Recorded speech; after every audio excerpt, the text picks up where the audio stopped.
9 मई एक पाकिस्तान के दामन पे एक दाग है। खान साहब का मुझे याद है बयान आया था, इनको मुझसे माफी मांगनी चाहिए। तो माफी कौन मांगेगा? सारा मामला जनरल फैज हमीद से निकलता हुआ आगे अब पीटीआई की तरफ जा रहा है, और खास तौर पर बानी पीटीआई की। अगर टीओआर हैं तो कौम के सामने लाया जाए। हुकूमत और पीटीआई के दरमियान इस वक्त मुज़ाकरात पर बड़ा ब्रेक थ्रू सामने आ रहा है। फरीकैन के दरमियान पहला बाज़ाब्ता राब्ता भी हो गया। सुन्नी इत्तेहाद कौंसिल के सरबराह साहिबजादा हामिद रजा ने तस्दीक की है कि मुज़ाकरात हो रहे हैं। पीटीआई की 5 रुकनी कमेटी ये मुज़ाकरात कर रही है। कमेटी की कार्रवाई को खुफिया रखना उनकी अमानत है। सेनेटर शिबली फराज ने भी मुफाहमत का इशारा दिया है और हुकूमती ज़राए की जानिब से भी बर्फ पिघलने की तस्दीक की गई है। और पीटीआई मुज़ाकरात के लिए जो पेशगी मुतालिबात से उनसे हम देख रहे हैं कि जरा पीछे हट गई है। चेयरमैन पीटीआई बैरिस्टर गौहर ने कौमी असम्बली में खिताब करते हुए कहा है कि बस बहुत हो गया, अब 9 मई की धूल बैठनी चाहिए। आए बैठें, पार्लिमानी कमेटी का इजलास बुलाएं, ऐवान के जरिए मुज़ाकरात का रास्ता निकालें। उन्होंने खबरदार किया है कि इन्हें मुज़ाकरात का रास्ता ना दिया गया फिर वो सड़कों पर आएंगे। बैरिस्टर गौहर के बयान पर वफाकी वज़ीर इत्तलात अता तारड़ ने रद्द-ए-अमल देते हुए कहा कि 9 मई की धूल उड़ाने वाले आज धूल बिठाने की बातें कर रहे हैं। सानिया 9 मई के तमाम सबूत मौजूद हैं। पीटीआई की पूरी क़यादत इस सान्हे में मुलव्वस है। उनकी जानिब से ये कहा गया और ये भी कहा गया कि जिसको हम किसी सूरत माफ़ नहीं कर सकते। और नाजरीन, इसी तमाम सूरत हाल पर बात करने के लिए इस वक्त हमारे साथ मौजूद हैं तज्जियाकार शौकत पराजा साहब। बहुत शुक्रिया शौकत साहब आपके वक्त का। आपसे हम वक्तन फ़वक्तन ख़बरों के हवाले से तज्जिया लेते रहते हैं। मुझे ये बताइएगा कि बैरिस्टर गौहर ने कहा है कि अब 9 मई की धूल को बैठना चाहिए। आप क्या समझते हैं, क्या सानेहा 9 मई फरामोश किया जा सकता है? बहुत शुक्रिया जी। Good morning. Good morning. Sania 9 मई की जो रिटन में जो चीजें आई वो तो पाक फौज की प्रेस रिलीज में आ गई ना, जो परसों प्रेस रिलीज आई ISPR की तरफ से। और उस प्रेस रिलीज में बिल्कुल बता दिया गया कि 9 मई जो कुछ हुआ वो उसमें जनरल फैज हमीद साहब तो मुलव्वस थे, चार्जशीट किया गया, लेकिन वो सारा कुछ किसी की पॉलिटिकल ईमा पे किया गया। और वो जो पॉलिटिकल ईमा यानी वेस्टेड पॉलिटिकल इंटरेस्ट जिसकी तरफ इशारा किया गया वो तो पीटीआई है। तो हाउ कम के 9 मई को भुलाया जा सकता है? 9 मई एक पाकिस्तान के दामन पे एक दाग है कि उस दिन पाक फौज की इंस्टॉलेशन पे हमले किए गए। इससे बढ़कर शहीदों की यादगारों की बेहरुमती की गई, उसको तो किसी तरह नहीं भुलाया जा सकता। हाउ कम अब जबकि उस बुनियाद पर चार्जशीट किया गया है ISI के साबिक सरबराह को, लेफ्टिनेंट जनरल फैज हमीद साहब को, तो दूसरे दिन ये कहना कि उस पे मिट्टी डालें, उस पे धूल डालें, आगे बढ़ें, ये तो मुमकिन नहीं है। लेकिन इसके साथ साथ मैं ये जरूर कहना चाह रहा हूँ कि एक अच्छी खुशाइंद बात है कि पार्लियामेंट के प्लेटफॉर्म को पीटीआई अब अहमियत दे रही है और मुज़ाकरात पे भी कहीं ना कहीं आमादगी जाहिर कर रही है इन पॉलिटिकल फोर्सेस के साथ। आपको मालूम है पहले तो वो कहते थे कि हम सिर्फ एस्टैब्लिशमेंट से बात करेंगे, हम सिर्फ फौज के साथ बात करेंगे, हम सिर्फ उनके साथ बात करेंगे जिनके पास ताकत है। आज अगर वो पार्लियामान के पास वापस आए हैं तो मेरा ख्याल है अगर इसी पे स्टिक करें तो खुशाइंद बात हो। बिल्कुल ठीक है शौकत साहब, जिस तरह से आपने बात की कि कोई इम्कान नजर नहीं आता कि 9 मई की जो धूल है वो बैठ जाए, सर माफी के जरिए क्या ये मुमकिन हो सकता है? माफी किसकी तरफ से? देखे ना, ये 9 मई इसी साल 9 मई से पहले को 7-8 मई को DG ISPR ने प्रेस कॉन्फ्रेंस की थी और उन्होंने कहा था कि पीटीआई को या जो मोरे थे या जो मुलव्वस थे उन लोगों को 9 मई पे माफी मांगनी चाहिए। ऊपर से बानी पीटीआई खान साहब का मुझे याद है बयान आया था कि जी इनको मुझसे माफी मांगनी चाहिए। तो माफी कौन मांगेगा? वो माफी मांगे जिनके कोर कमांडर का घर जलाया गया, जिनके शोधा की वो बेहुरमती की गई, या फैसलाबाद में, लाहौर में, दीर में, तिमरगरा में जितनी डिफेंस ऑर्गेनाइजेशन थी, तंसीबात थी, एक बाकायदा प्लान्ड वे में एक ही वक्त में एक जैसी कार्रवाइयां करके उन पे हमले किए गए। अब वो माफी मांगे। दूसरी साइड तो ये मानने के लिए तैयार नहीं है। वो तो कहते हैं कि जी जुडिशल कमीशन शौकत बना साहब के चलें फिर, अगर तहकीकात की माफी जाए। मांगने के लिए तैयार नहीं है तो फिर ये मामला तो हल होना मुश्किल ही दिखाई देते हैं, जितने भी मुज़ाकरात हो जाए। सर ये बताइएगा कि जनरल रिटायर्ड फैज़ हमीद पर जो फर्द जुर्म आयद की गई है, तो आपको लग रहा है कि अब ये जो शोले हैं ये बानी पीटीआई की तरफ भी बढ़ सकते हैं, उनका मिलिट्री कोर्ट में ट्रायल हो सकता है, क्या आपको ऐसा नजर आता है आने वाले दिनों?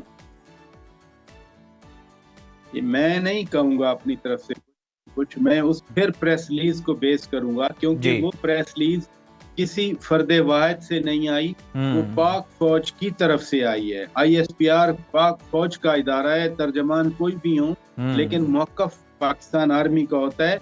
उस प्रेस रिलीज में ये कहा गया है कि एक सियासी जमात की ईमा पे ये सारा कुछ होता रहा, और वो सियासी जमात तो PTI है। तो ये मामला सिर्फ जनरल फैज हमीद साहब की जात तक और कैटेगोरिकली 9 मई का भी जिक्र है उसके अंदर।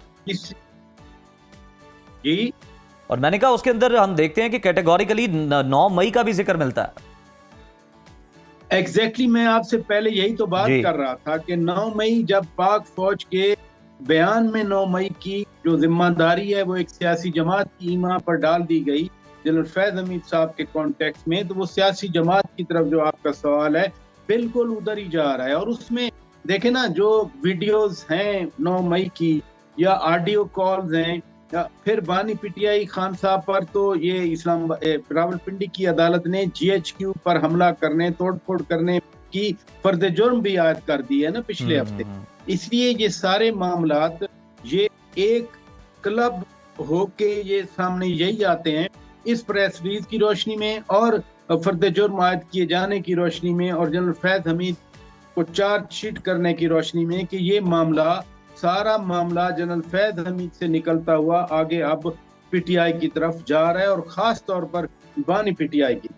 लेकिन शौकत साहब, वो तो मुज़ाकरात करने की कोशिश कर रहे हैं, वो चाह रहे हैं कि अब उनके मामलात हुकूमत के साथ ठीक हो जाएं और वो अपने जितने भी मुतालबात हैं पार्लियामेंट में आकर बात करें। उस हवाले से मुझे ये बताइए कि जो मौजूदा सियासी सूरत हाल है हुकूमत और PTI के दरमियान मुज़ाकरात की कोशिश की जा रही है, ये नतीजा खेज़ निकलेगी, मौसर साबित होगी, पॉजिटिव होगी या नेगेटिव होगी, या इसका कोई फ़ायदा नहीं होने वाला?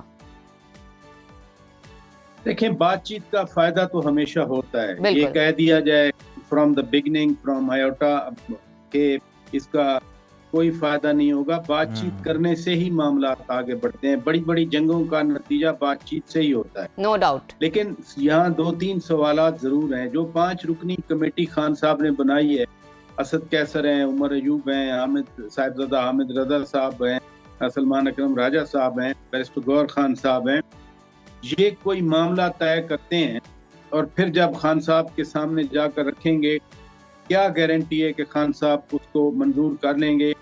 उसमें फिर बुशरा बेगम साहिबा या दीगर जो हॉक्स हैं वो उसको सैबोटेज नहीं करेंगे। नंबर 1, ये अनप्रेडिक्टेबल है। इस बारे में जो खान साहब की जो उस वक्त की सोच होगी वो डिटरमिन करेगी कि इस 5 रुकनी कमेटी की कितनी हैसियत है या ये जो मामला तय करके गए ये क्या है। अब इसमें दूसरी बात ये है कि जो हुकूमत की तरफ से अभी तो कमेटी कोई सामने आई नहीं है। अगर बैकग्राउंड में या बैक चैनल पे या बैक डोर में मुज़ाकरात हो रहे हैं तो फिर उसमें अगेन क्या गारंटी है कि एक साइड कहे कि नहीं नहीं ये तो एग्री नहीं हुआ था, दूसरी साइड कहे कि यहाँ ये तो एग्री हुआ था। जब तक ये पब्लिक नहीं होंगे मुज़ाकरात, कोई बाकायदा TOR की शक्ल नहीं होगी।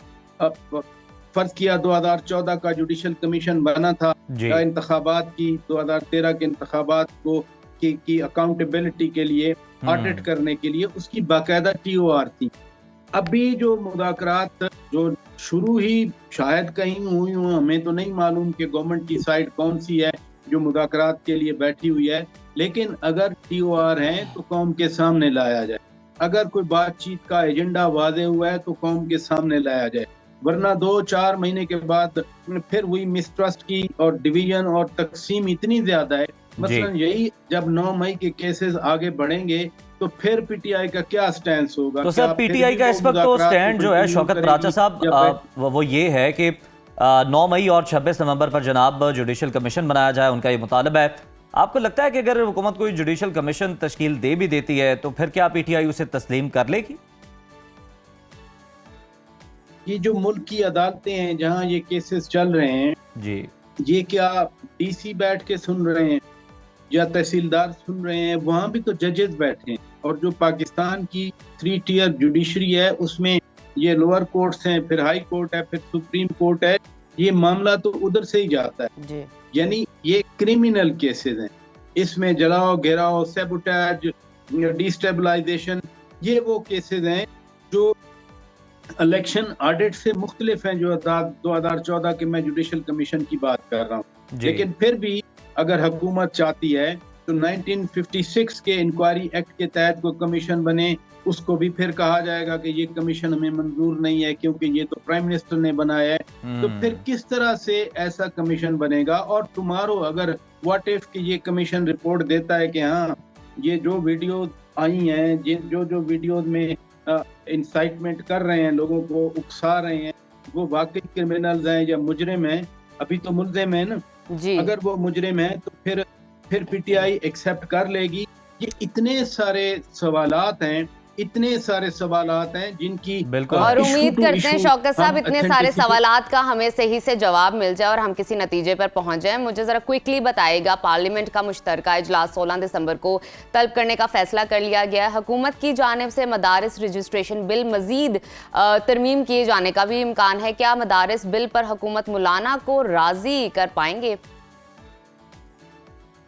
मौलाना फजल रहमान साहब और जो आजकल की हुकूमत के बड़े हैं, चाहे वो सदर ममलिकत हैं या वजीर आजम हैं या मियां नवाज शरीफ जी। हैं, ये पुराने साथी हैं और पुराने एक दूसरे के राइवल भी हैं पॉलिटिक्स में। बट इन सब के दरमियान एक चीज है कि ये बातचीत करते हैं, मिलते जुलते हैं, अनलाइक पीटीआई ये हमेशा मिलते रहते हैं। बड़ा बिलावल अहम भुट्टो पॉइंट है। साहब मिले जी। मौलाना से, फैसल वाडा साहब मौलाना साहब से मिले, तो बातचीत में ये हल निकालने की इनमें कैपेसिटी भी है और विल भी है। बिल्कुल ठीक है। बहुत शुक्रिया शौकत बराजा साहब, अपना तज्जिया दे रहे थे तमाम तर सूरत हाल पर जो कि इस वक्त जारी हो, मौशी हो।